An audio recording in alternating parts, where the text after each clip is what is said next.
नमस्कार दोस्तों, स्वागत है आप सभी का आपके अपने चैनल बीएसए ट्रिकी क्लासेस में। दोस्तों आज हम बात करेंगे डीआरडीओ एमटीएस में रीजनिंग की। तो कैसे लाएं रीजनिंग में 35 आउट ऑफ 35 मार्क्स गेन कर सकते हैं। तो आज हम लोग यहाँ पर कुछ बहुत ही इंपॉर्टेंट क्वेश्चन डिस्कस करने वाले हैं।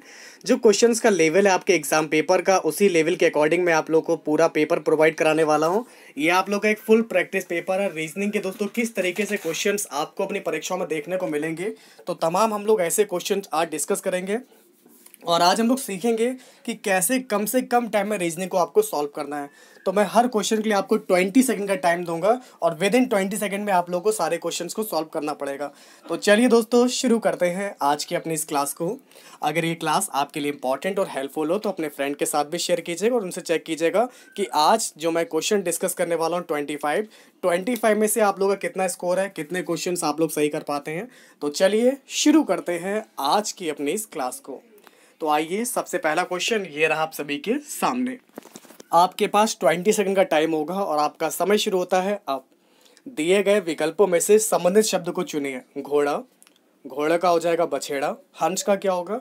जैसे हॉर्स के बच्चे को बोलते हैं फोल, वैसे ही हंस के बच्चे को क्या बोलेंगे, ये आप सभी को बताना है। चलिए ट्राई करिए आप लोग। और आपके पास 20 सेकंड का टाइम है। ओके, समय समाप्त हुआ।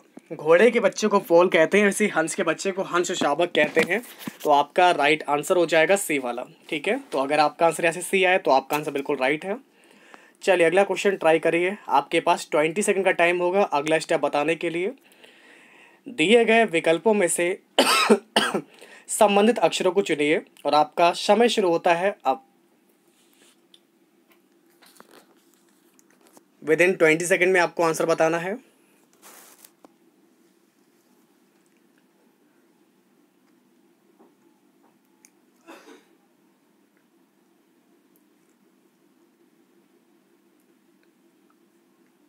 Okay, time up.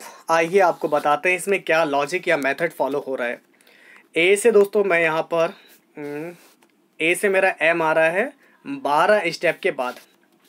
बी से मेरा दोस्तों ओ आ रहा है 13 स्टेप के बाद, क्योंकि ये 2 पर आता है, ये 15 पे आता है। तो दोस्तों ये 13 स्टेप के बाद आ रहा है। सी से दोस्तों हमारा जो अगला आ रहा है सीधे क्यों आ रहा है 14 स्टेप के बाद। तो हमने देखा और जाना कि साथियों यहाँ से आपका 12, 13, 14, 15 स्टेप आपको आगे बढ़ना है। तो सेम लॉजिक हम लोग फॉलो करेंगे FGHI में।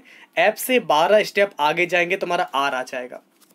अब देखिए एम, एन छोड़ा ओ, पी छोड़ा क्यू, आर छोड़ा एस। तो आर एस टी, यू छोड़ा वी, डब्ल्यू छोड़ा एक्स। तो सीधे हमारे यहाँ से आंसर क्या हो जाएगा RTVX। यहाँ पर आपको 12, 13, 14, 15 स्टेप आगे बढ़ेंगे तो आपका आंसर आ जाएगा ऑप्शन सी वाला। तो आप लोगों में से दोस्तों किसी का भी अगर आंसर यहाँ से सी आया तो आपका आंसर बिल्कुल राइट होगा, परफेक्ट होगा। ठीक है, चलिए नेक्स्ट क्वेश्चन प्लीज, इसको देखिए। दिए गए विकल्पों में से संबंधित अक्षरों को चुनिए। BY GT DW। अगला स्टेप क्या होगा ये आपको बताना है। चलिए बताइए।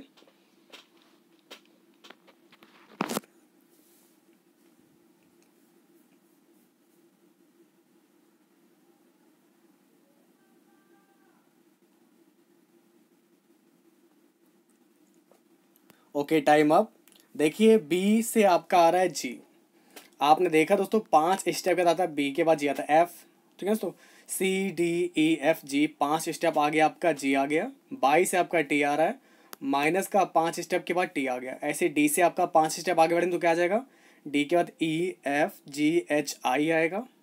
और डब्ल्यू से 5 स्टेप पीछे जाएंगे तो आपका आर आ जाएगा। ठीक है, तो यहाँ से आपका सही जवाब हो जाएगा IR। तो अगर आप लोग का आंसर यहाँ पर डी आया है तो आपका आंसर बिल्कुल राइट होगा।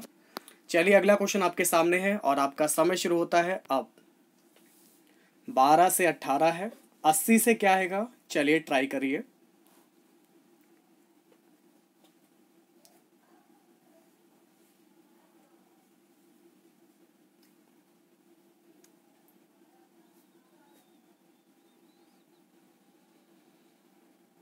Okay, time up.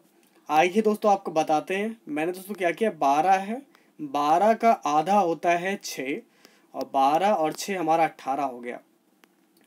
80 लिखा, 80 का आधा मेरा होता है 40, इसमें 40 को जोड़ दिया तो 120 आ जाएगा।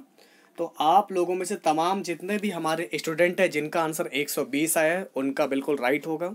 चलिए नेक्स्ट क्वेश्चन देखते हैं क्या दिया गया आप सभी को। दिए गए विकल्पों में से विषम शब्दों को चुनिए और आपका समय शुरू होता है अब। बाट, दिनार, पाउंड, इराक। तो सबसे अलग आपने देखा और जाना, इसका राइट आंसर क्या होगा, चलिए बताइए।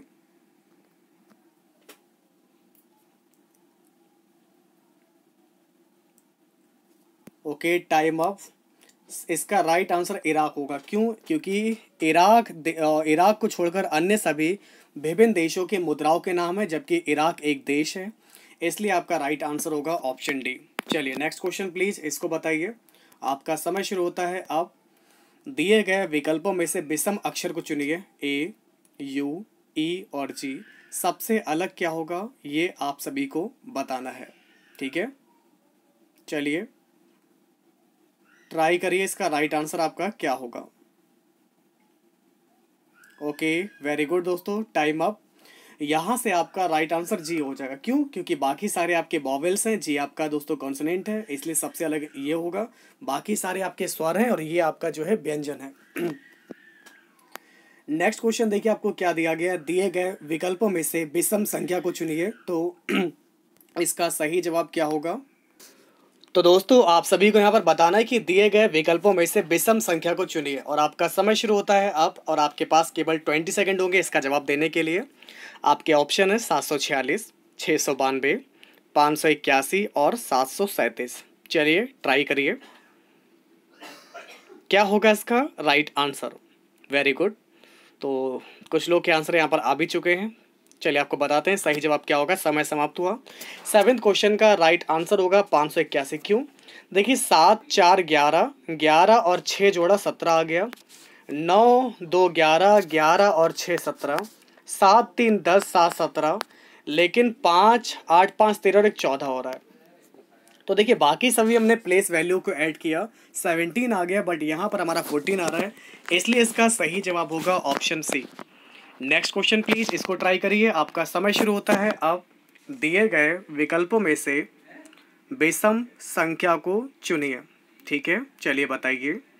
126, 168, 224 और 240। बहुत अच्छा क्वेश्चन है आपके सामने। Okay, time up. देखिए 126, ये 5 का क्यूब 125 होता है, एक घटा देंगे तो 126 आ जाएगा। 225 और ये आपका दोस्तों होता है 15 का स्क्वायर। 15 का स्क्वायर दोस्तों करेंगे, एक घटा देंगे, 225 में से एक 224 आ जाएगा, ठीक है। और अगर मैं बात करूँ यहाँ पर 168 की, ये दोस्तों में दे रखा है 13 का स्क्वायर में से एक घटा देंगे, लेकिन 240 की बात करें तो कुछ भी नहीं है। तो संख्या 240 को छोड़कर अन्य सभी संख्याएं पूर्ण वर्ग हैं या पूर्ण घन है, इन संख्या से एक बड़ी या छोटी है, ठीक है ना। लेकिन यहाँ पर दोस्तों अगर आप लोग देख पा रहे होंगे दोस्तों, इसमें ना तो आपका घन लग रहा है ना स्क्वायर लग रहा है, तो ये लॉजिक इसमें फॉलो नहीं हो रहा है, इसलिए आपका राइट आंसर क्या होगा, 240 हो जाएगा, ठीक है। क्लियर होगी इतनी बात।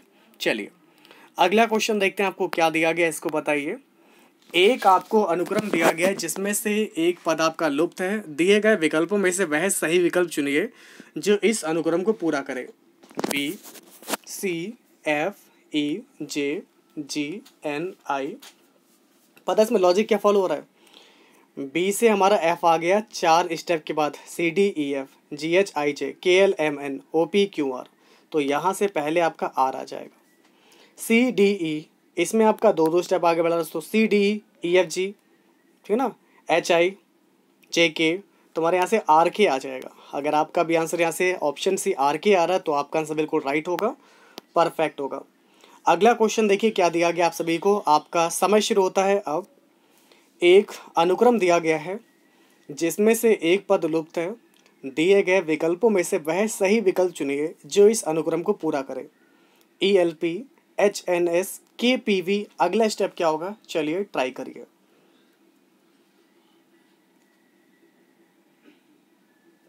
समय हुआ समाप्त। 10th क्वेश्चन का राइट आंसर हो जाएगा फर्स्ट। तो अगर आपका आंसर फर्स्ट आ रहा है तो आपका आंसर बिल्कुल राइट होगा। क्यों? देखिए ई से 3 स्टेप के बाद आपका एच आ रहा है, एच से 3 स्टेप के बाद आपका के आ रहा है, और के से 3 स्टेप के बाद आपका एन आ जाएगा। ऐसे दोस्तों L M N O P Q R, फिर आपका आर आ जाएगा, 2 स्टेप आगे बढ़ना है। फिर दोस्तों पी से एस, एस से वी, 3 स्टेप आगे बढ़ना है, तो आपका वाई आ जाएगा। तो सही जवाब आपका हो जाएगा एन आर वाई।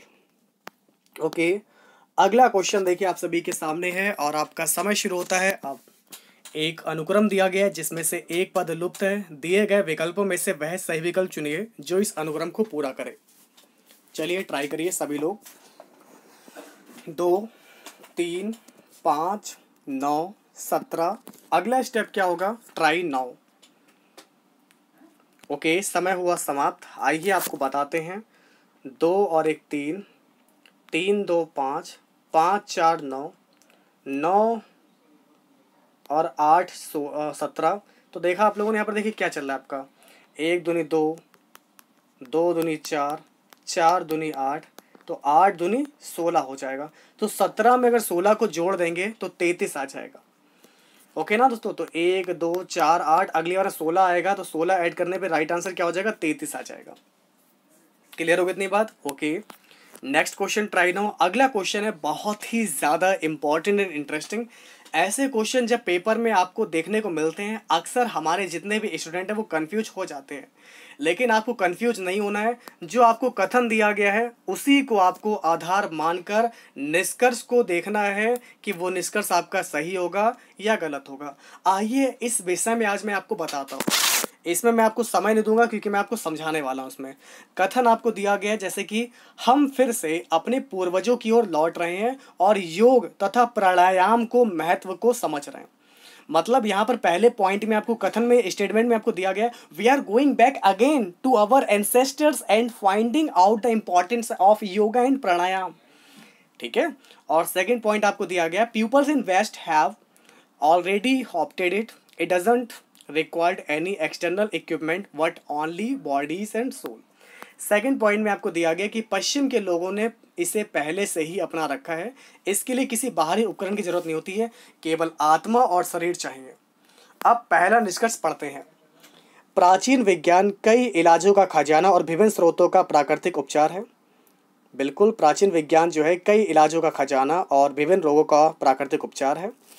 अगला पॉइंट आपको दे रखा है, प्रौद्योगिकी ने इस प्राचीन स्रोतों को दबा दिया है और स्वस्थ रहने के लिए नई अवधारणा को जन्म दिया है जिसे जिम कहते हैं।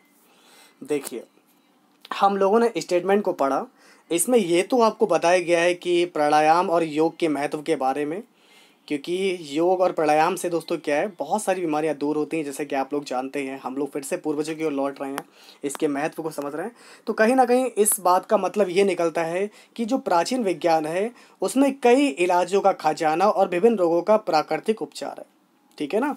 तो ये बात तो आपकी सही है, लेकिन हमने यहाँ पर किसी भी तरीके से ना तो जिम की बात करी है, ना प्रौद्योगिकी ने इसको दबाया है, इसकी बात हम लोगों ने नहीं करी है। तो आप लोग देखकर समझ सकते हैं कि सर इसका जो है पहला वाला जो निष्कर्ष है वो अकॉर्डिंग टू दिस स्टेटमेंट, जो आपको स्टेटमेंट दिया गया है, गिवन स्टेटमेंट, वो आपका सही है। तो आप लोग कह सकते हैं कि सर इसका जो आंसर होगा केवल निष्कर्ष पहला लागू होता है। ठीक है, उम्मीद करता हूँ कि आप सभी को समझ में आया होगा। ठीक है, क्योंकि उसमें ना तो जिम की बात हो रही है, ना एडवांस प्रौद्योगिकी की बात हो रही है, एडवांस टेक्नोलॉजी की बात हो रही है, केवल प्राकृतिक चीज़ों की बात हो रही थी, प्राणायाम और योगा की। ठीक है ना? अच्छा, अगला क्वेश्चन देखिए।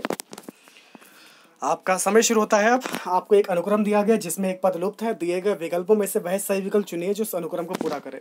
सेकंड, मिनट, घंटा, अगला क्या होगा? सेकंड से मिलकर आपका मिनट बनता है, कई 60 मिनट बन के आपका घंटा बनता है, घंटों को मिलाकर आपका दोस्तों क्या बनता है ये आपको बताना है। Okay, time up. सही जवाब आपका हो जाएगा दोस्तों, एक दिन बनता है।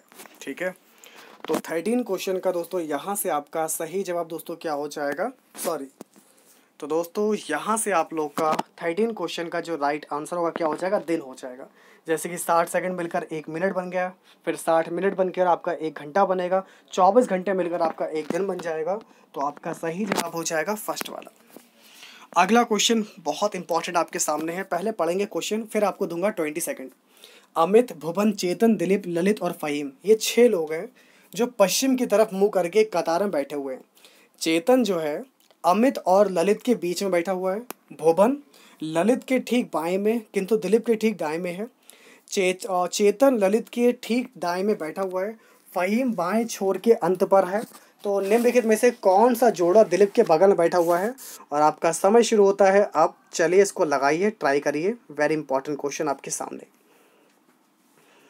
उसके बाद मैं आपको समझाऊंगा दिशाओं के बारे में। दोस्तों पश्चिम दिशा इधर होती है, पश्चिम है, ये पूरब है, ऊपर उत्तर होता है, नीचे आपका दक्षिण होता है। ऊपर उत्तर, नीचे दक्षिण, ये पूरब, ये पश्चिम। तो 6 के 6 लोगों का जो मुंह है वो आपका पश्चिम की ओर है, ठीक है ना। तो समय आपका समाप्त हुआ। चलिए आपको बताते हैं। 6 लोग थे आपके, अमित, भुवन, इसको छोड़ते हैं, सीधे इसको इस पर आते हैं। चेतन जो है अमित और ललित के बीच में बैठा हुआ है। तो चेतन जो है आपका, ये अमित और ललित के बीच में आपका चेतन बैठा हुआ है, ठीक है। भुवन ललित के ठीक बाएं है।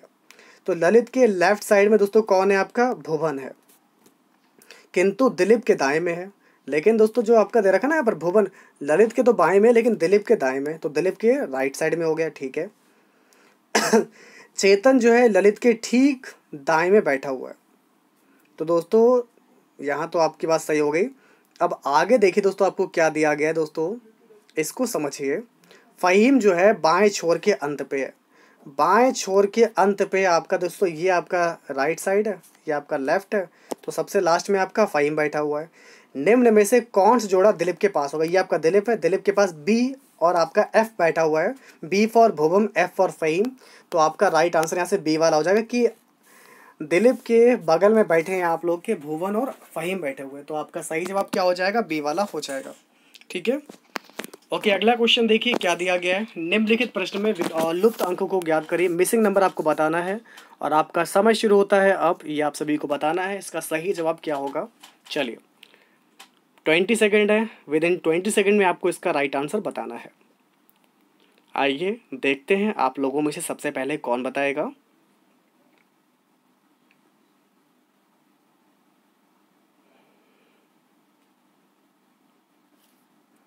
ठीक है, टाइम अप। आइए दोस्तों देख सकते हैं आप लोग 36 और 72 को जोड़ेंगे आप लोग। 6 2 8 7 3 10 108 आ जाएगा। 56 और 52 को जोड़ेंगे 6 2 8 5 5 10, ये दोनों बराबर हो गए। ऐसे 86 और 59 को जोड़ेंगे 9 और 6 15, 8 5 3 14 145। वैसे इनको जोड़ेंगे 145 आ जाएगा। तो दोस्तों आप लोगों ने देखा और जाना कि ऊपर के 2 स्टेप नीचे के 2 स्टेप जोड़ने के योग के बराबर है। तो 35 और 78 को जोड़ेंगे तो हमारा कितना आ जाएगा? 8 5 13, 7 3 10 11 113 आ जाएगा। नीचे आपको 100 दे रखा तो यहाँ पर कितना हो जाएगा? 13 हो जाएगा। तभी तो मिलकर 113 बनेगा। तो इस क्वेश्चन का सही जवाब आपका क्या होगा? 13 होगा, ठीक है ना। चलिए अगला क्वेश्चन देखिए आपको क्या दिया गया है, इसको बताइए। अनिल की ओर संकेत करते हुए शिप्रा कहती है कि उसकी माँ के पिता मेरे भाई के दादा हैं। अनिल शिप्रा से कैसे संबंधित है? चलिए ट्राई करिए। 20 सेकेंड आपके पास। आपके एग्जाम में ब्लड रिलेशनशिप का भी 1 या फिर 2 क्वेश्चन तक पूछे जा सकते हैं। चलिए बहुत अच्छा क्वेश्चन आपके सामने है। सॉरी। आपका राइट आंसर क्या होगा? ए, बी, सी या फिर डी। तो आपका समय हुआ समाप्त, ठीक है। तो क्या होगा राइट आंसर? चलिए आपको बताते हैं। अनिल की ओर संकेत करते हुए शिप्रा ने कहा कि उसकी माँ के पिता, मतलब अनिल की जो माँ होंगी, अनिल की माँ के पिता दोस्तों कौन होते हैं? नाना होते हैं। तो अनिल के नाना, अनिल के जो नाना है मेरे भाई के दादा हैं। मेरे या मेरे भाई के जो दादा होंगे वो मेरे दादा होंगे। तो अनिल के नाना मेरे दादा हैं, ठीक है ना। तो मतलब दोस्तों जो आपके जो दादाजी हैं वो अनिल के नाना हैं। तो अनिल और आप में क्या संबंध होगा? कजिन होगा अनिल आपका दोस्तों। कैसा हो जाएगा? फुफेरा भाई होगा। तो यहाँ से आपका सही जवाब हो जाएगा कजिन। तो अगर किसी का भी आंसर यहाँ से कजिन आ रहा है तो आपका आंसर बिल्कुल राइट है, परफेक्ट है। चलिए अगला क्वेश्चन आपका है। यदि एक दर्पण को एक्स वाई रेखा पर रखा जाता है तो दी गई उत्तर आकृतियों में से कौन सी आकृति का सही प्रतिबिंब होगी? ये आपका क्वेश्चन है। आपका समय शुरू हो चुका है और आपको इसकी मिरर इमेज बतानी है। आखिर कौन सा होगा इसका राइट आंसर? फर्स्ट, सेकंड, दोस्तों थर्ड या फिर फोर्थ?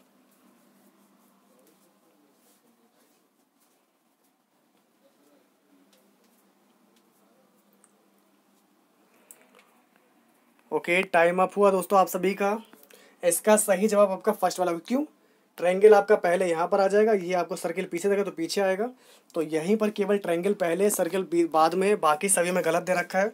तो जिसका भी आंसर ए आ रहा है उसका आंसर बिल्कुल राइट होगा। चलिए नेक्स्ट क्वेश्चन आपके सामने है, 20 सेकंड आपके सामने है और आपका समय शुरू होता है अब। दी गई जानकारी को ध्यान से पढ़ें और इस पर आधारित प्रश्न का उत्तर दें। कितने व्यक्ति केवल कैसियो और टाइमेक्स को पसंद करते हैं? ये है टाइमेक्स और ये है कैसियो। चलिए बताइए।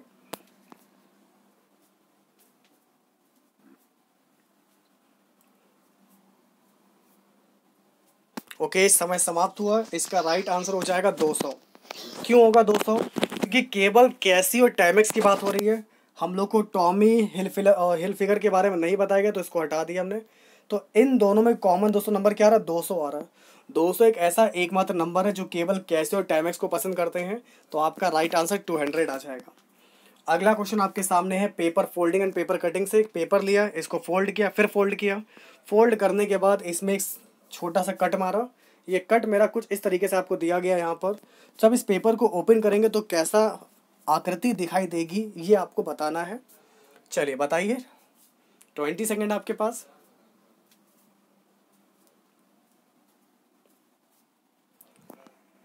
Very good. तो दोस्तों आपको बताते हैं, जब इस पेपर को ओपन करेंगे ना तो ये जो कट है आप लोग का इधर हाफ बन जाएगा सर्किल, और जब ऊपर के लिए भी ओपन करेंगे तो ये सर्किल आपका कंप्लीट हो जाएगा। तो बीचों बीच में एक आपका सर्किल बनेगा डी आकृति के जैसा। तो अगर आप लोगों में से दोस्तों इस लास्ट क्वेश्चन का किसी का भी आंसर जो अगर डी आ रहा है तो आपका आंसर बिल्कुल राइट होगा, परफेक्ट होगा। तो आज के टेस्ट पेपर में रीजनिंग में इतना ही रखते हैं। आप लोग कमेंट के थ्रू अपना स्कोर जरूर शेयर कीजिएगा, और जो लोग क्लास में लेट आए वो लोग क्लास को स्टार्टिंग से देखेंगे, शुरू से देखेंगे, ताकि आप लोग अपना स्कोर बिल्कुल। कुछ लोग के मैं कमेंट देखता हूँ कि सर मैं बाद में आया था, सर मैं बिल्कुल लास्ट में आया, मेरे जो है आज मैंने 2 क्वेश्चन किए, मेरे दोनों के दोनों सही हो गए। ये कोई बात नहीं हुई। आप लोग पढ़ रहे हैं, इसकी तैयारी कर रहे हैं, ढील मत दीजिए किसी भी चीज़ पर, ठीक है? किसी भी चीज़ को हल्के में नहीं लेते, क्योंकि दोस्तों योद्धा वही योद्धा कहलाता है, ठीक है ना, जो अपने सामने वाले को अपने से भी ज़्यादा अच्छा समझे कि हाँ सामने वाला बहुत खतरनाक हो सकता है और आपको उससे ज़्यादा अच्छा बनना है, उससे ज़्यादा महान बनना है, तो अपनी तैयारी बिल्कुल करते रहिए। ये कोई बात नहीं होती दोस्तों, आप लोग जैसा कि कहते हैं कि हमने 10 क्वेश्चन किए, मेरे 10 में से 5 सही हुए। नहीं, जितने भी क्वेश्चन मैंने कराए उसमें से बताइए कीजिए आप लोगों ने उन सभी में से कितने क्वेश्चन करेक्ट किए। तो इसी के साथ फिलहाल आज के पेपर में इतना ही रखते हैं। आज रीजनिंग का टेस्ट पेपर था। उम्मीद करता हूँ कि आपको क्लास पसंद आई होगी। अगर वीडियो अगर आपको अच्छी लगी हो लाइक कीजिएगा, शेयर कीजिएगा। फिर मुलाकात होगी आप लोगों से आपकी नेक्स्ट क्लास में कुछ ऐसे ही इंपॉर्टेंट क्वेश्चन के साथ। तो बने रहिए आप लोग आपके अपने चैनल BSA ट्रिकी क्लासेस में। तब तक के लिए दोस्तों नमस्कार।